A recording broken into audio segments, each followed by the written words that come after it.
Hello and welcome to Business 360. I'm Archana Solanki. Here are the headlines we're tracking this evening. Sensex and the Nifty end flat after a volatile session for the week. Both indices gain 1%. Nifty hit a record high for the fifth straight session before some profit booking. Crucial EGM held at Byju's amid disruption. Slogan shouting by employees and impersonators posing as investors. Byju's founders slammed the EGM as illegal and stay away. Sources also tell us that investors have moved NCLT seeking that the present management be declared unfit to run the company and a new board and CEO be appointed. Go First lenders and resolution professionals meet today to review the two bids received and putting it to vote. SpiceJet's Ajay Singh and Ease My Trips Nishant Pitti has placed a joint bid. Sharjah-based airline Sky One is the other bidder. A budget announcement mandating a 45-day payment cycle for MSMEs has the industry worried. Industry seeks relief after government says all MSME dues must be cleared by March 31st. Textile sector representatives warn that a shorter payment cycle is leading to order diversion from MSMEs to larger companies or non-registered companies. United Nations experts say allegations that Palestinian women have been subjected to sexual assault in Israeli detention appear credible. Hamas authorities claimed that Israel army shelling on residential homes in central Gaza killed at least 40 people. Israel army claims that a Palestinian militant who was on his way to carry out a shooting attack was killed in West Bank. The White House plans fresh set of sanctions against Russia in response to the death of Putin critic Navalny. U.S. National Security Advisor says that the new measures will be a substantial package and target Russia's military-industrial complex and companies in third countries. Biden meets Navalny's widow and daughter in San Francisco. Former Maharashtra Chief Minister Manohar Joshi dies at 86, the first Shiv Sena leader to occupy the top post in Maharashtra. Joshi was a close aide of late Bal Thackeray. He is also the only Indian politician to have served as a corporator, mayor, MLA, chief minister, member of parliament, union minister and a Lok Sabha speaker. All right, those were the headlines. Let's start with the market action. Sensex and Nifty ended marginally in the red after a volatile session. The Nifty hit a record high in early trade for the fifth straight session before profit bookings set in. Bank stocks declined in trade even as mid-caps outperformed. For the week, both Sensex and Nifty are up 1%. This is the second straight week of gains on Dalal Street.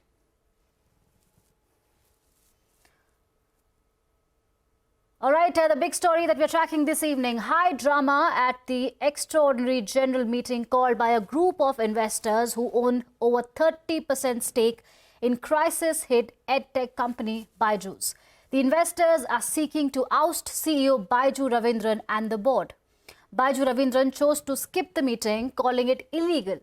The EGM saw several disruptions with employees shouting slogans. Meanwhile, the investors have also moved the company law tribunal, seeking to oust Ravindran and the board. My colleague Ritu Singh is here with more details. Ritu.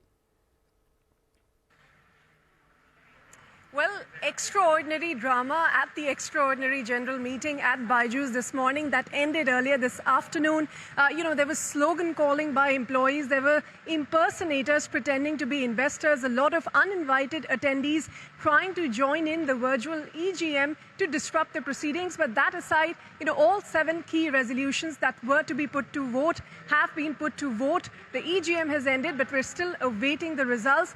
The founders, Byju Ravindran, Divya Gokulnath, they skipped the meeting, calling it illegal.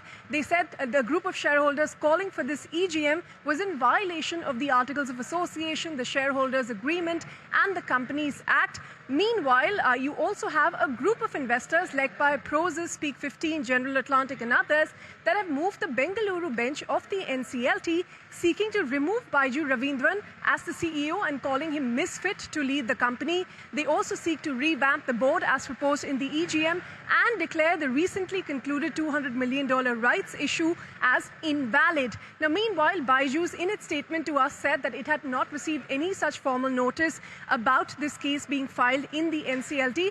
But that aside, let's get back to the EGM, where of these 7 items on the agenda, the key, of course, was the removal of Byju Ravindran as the CEO, the removal of Divya Gokalnath and Riju Ravindran from the boards, from their managerial positions as well, the formation of a new 9-member board, the appointment of a forensic auditor to look into the affairs of the company, the appointment of an interim CEO to take over the affairs, and then the enlistment of a search firm to find the next CEO, among others. Plenty of items on the agenda, but keep in mind, no matter what decision is taken by the shareholders today, and these are some critical big decisions we're talking about, they're still going to be subject to the Karnataka High Court hearing, where, Byju's has challenged this EGM as illegal. The next hearing there is on the 13th of March, and no resolutions can be given effect to until that next day, which is the 13th of March. All right, Ritu, please stay on with us. We're also joined by Gopal Jain, senior lawyer at the Supreme Court, and J.N. Gupta, former executive director of SEBI and MD of Stakeholders Empowerment Services. Welcome, gentlemen. Thank you for your time and speaking to us.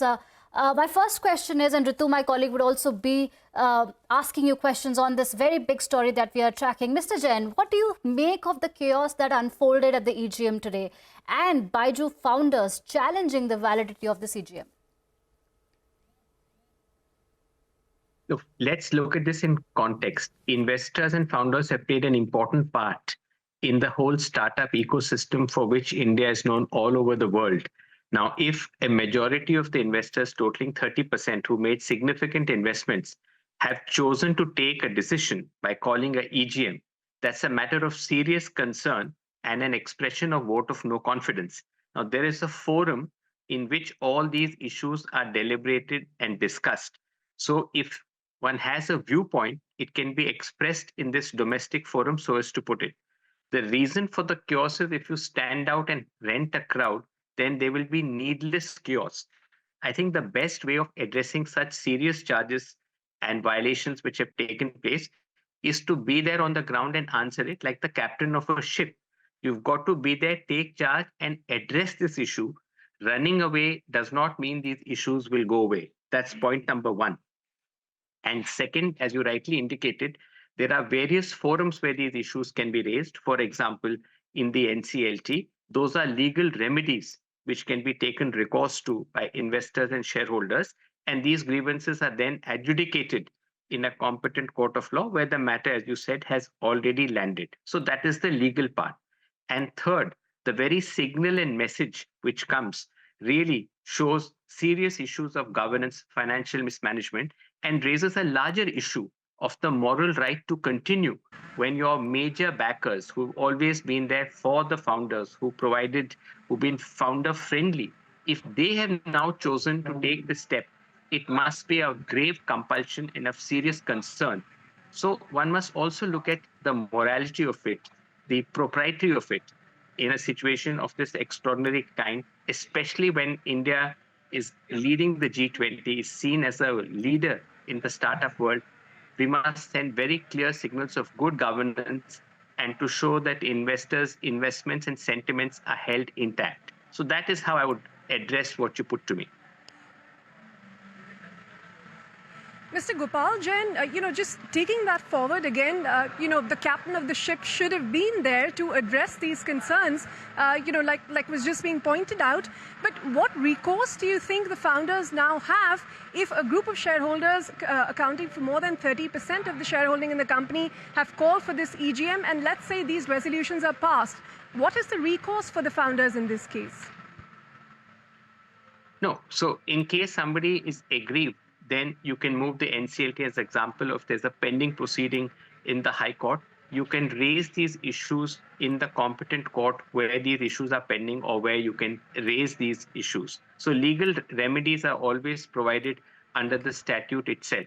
But I think the first thing is when there's a meeting which has been called and issues are being concerned issues are being raised and deliberated, the first thing is to participate and answer and clear the air. I think that's the first and most important thing, to come clean, show there is transparency, show there's governance, and show that the reasons by which such decisions had in fact been taken. Provide justification, provide material, come clean. so that you can have a frank discussion and allay apprehensions if they are in fact just apprehensions. Mr. Jain Gupta, we had heard the founders call this EGM itself illegal. They say it violates the Companies Act and it violates the Articles of Agreement, the shareholder agreement of the company. Given that it has representation from some of the biggest investors in support of the others, can this be argued in court that, the founders and the board members not being present makes this EGM illegal at any level? See, I will go one by one.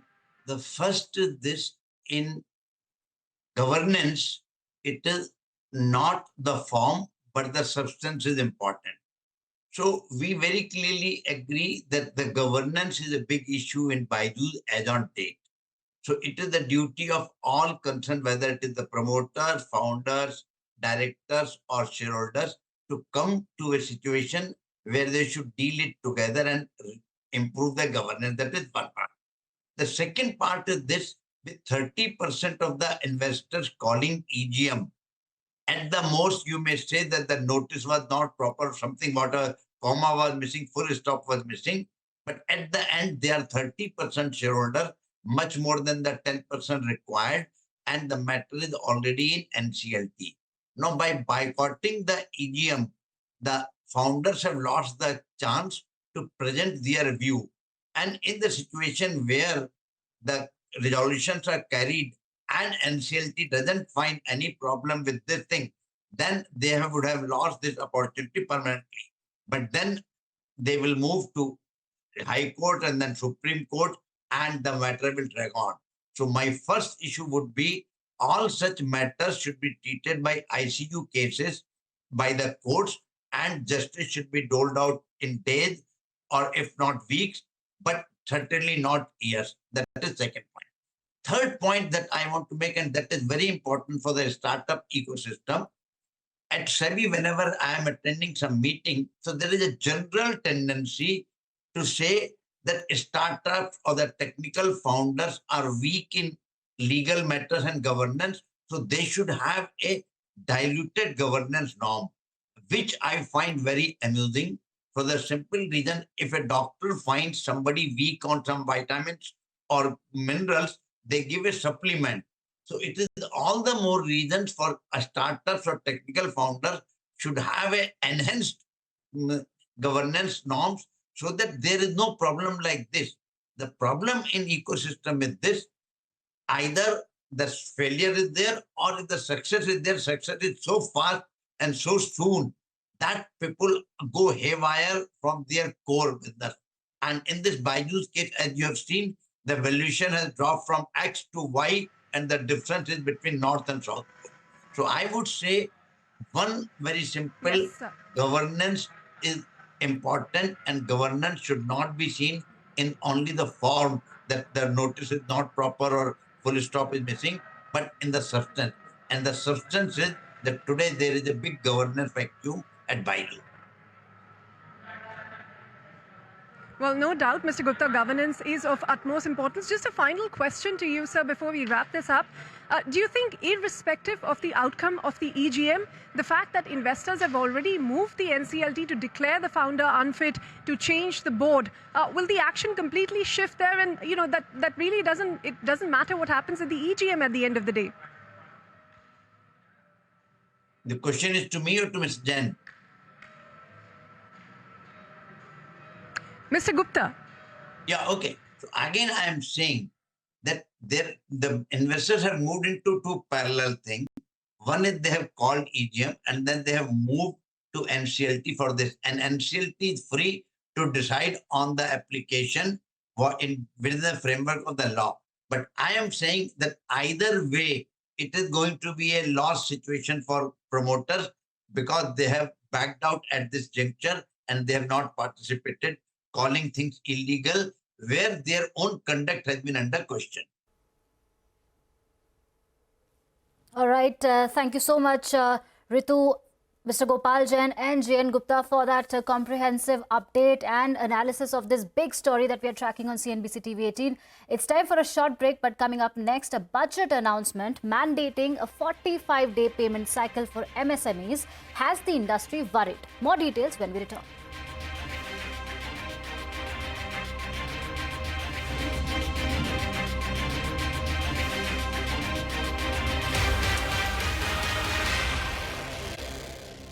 Welcome back. A new income tax regulation requiring companies to clear pending bills with MSME units within 45 days was introduced in the budget. The bill requires dues to be cleared by March 31st this year. With just few days left for this, the MSME industry has made representations to the government hoping for an extension. Sonal Bhutra joins us with more. Sonal, what are you picking up on this story? Well, let me give you a backdrop of what this section really is. It was introduced back in FY23 budget, which aimed at protecting the interests of the MSME space. What did it say? Well, it said that any purchases made from the MSME space, that has to be paid back within 45 days. And all the dues to the MSME space have to be cleared by 31st March 2024, that is next month itself. If somebody fails to do so, then that amount or the purchase amount will be deemed to be that buyer's income and it will be taxed accordingly. So industry right now is not very happy with it, and they've made representations to the government as well, asking for an extension of this particular clause. In terms of some clarifications, the government says that if purchases were made in Feb and March and payment has been made within 45 days, even if payment falls in the next financial year, that is in April, this will be considered as a deduction and there will be no income tax in that particular space. Now, there have been some clarifications, some feedback that we've been able to get from the industry as well. Let's start with the textile space because that is a big part of the MSME space. They indicated that the usual credit period is between 90 to 120 days. So this 45-day period is not something they are very comfortable with because this would lead to higher requirement of working capital. And they are also talking about how this is leading to cancellation of orders or movement of orders from smaller enterprises to bigger enterprises or unregistered enterprises. So that's about the textile space. We spoke to the chemical sector as well. They said right now they're not seeing any impact. However, there's a fear that there could be cancellation of orders, and that is what certain conversations have indicated as well, that people are postponing their orders to MSMEs because they do not have the balance sheet or they do not have the cash to pay them within 45 days. So that has been the backdrop. It was a well-intended section as well, of course. They wanted MSMEs to get their money in time, but that's not what the ground reality is looking like. In fact, we spoke to an expert today, and let's listen into what he had to say about what the ground reality or the execution of this particular section has been. It is really difficult to comment whether it is going to be extended or whether it will be modified. The probabilities are more for modification or maybe clarifications, but we don't see any lesser probabilities, as we see lesser probabilities for extension.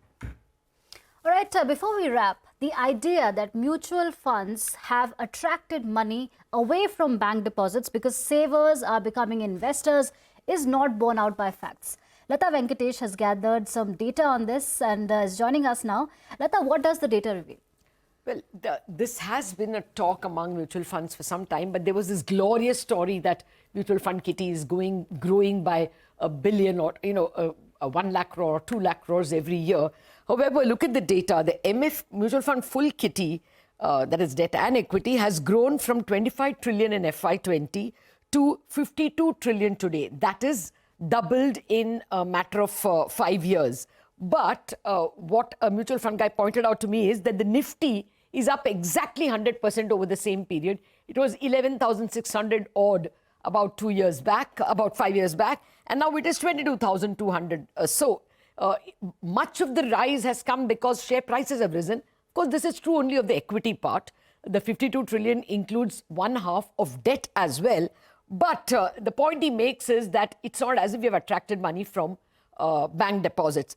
The other reason why they say that, why they are trying to say that not too much money has come to mutual funds is, look at the data that they have given me. Total flows into mutual funds in FY24 and FY23, that is about 1.75 lakh crore in the current year to date, okay? And FY23, it's about 1.62 lakh crore. They are saying that of this, most of the money, 42,000 crore and 1.6 lakh crore have come either through SIPs or through NFOs. any money outside of SIPs and NFO has not come. Though to be fair, even those are mutual fund, monies attracted to mutual funds. But someone who has really spoken, been outspoken about it is Nilesh Shah, who has tweeted that the AUM of, exactly what I said, the AUM of mutual funds has grown only because of mark-to-market, and it is zero impact on bank deposits because, after all, mutual funds keep their money in bank deposits. So bank deposits can't go down simply because money is coming from, gone to mutual funds. He goes on to say that if you looked at the household data released by RBI, a bulk of the money, 37%, still goes to bank deposits. He's looked at data 21 and 23, and this is on his Twitter handle. Pension funds have got 20%, insurance has got 18%, actual currency perennially about 11% of GDP is held as currency by Indians, and that continues. Small savings have got about 8%, and mutual funds have got a small amount of just 4.7%. The reason why mutual funds are coming out open on this issue is that they feel, because of the bankers complaining, the budget, two years ago, the government took away the indexation and tax benefits given to debt mutual funds. Because the bankers kept complaining, oh, the mutual funds are taking away our money and we don't have the tax benefits. What they are pointing out is that, savings are not getting diverted to mutual funds at all. They would be happy if it actually did. All right. Thank you, Lata, for that comprehensive update. With that, it's a wrap on this edition of Business 360. More news and updates continue right here on CNBC-TV18.